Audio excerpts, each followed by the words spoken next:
X-ray, contact tower now on 126.0. 126.0 for 1 Tango X-ray, thanks. Welcome to Oshkosh.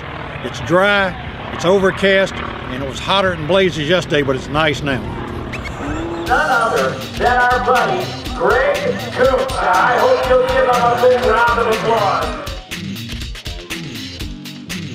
It is awe-inspiring. Doug Rosendahl setting up, stopping every 45 degrees in the 8-point hesitation roll.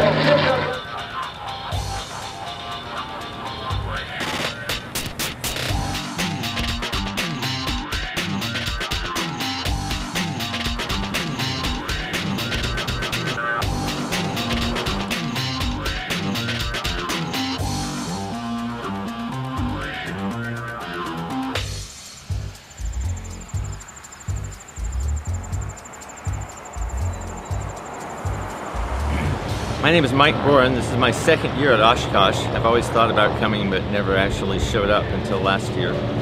I bought this plane. It's a 1943 Stinson V-77 in Arizona.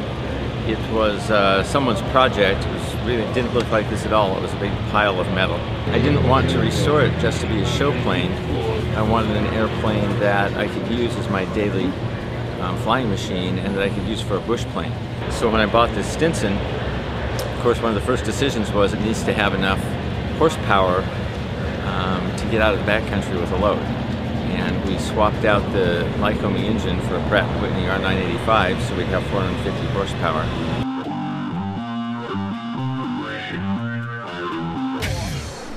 One Tango X-ray, contact tower now on 126.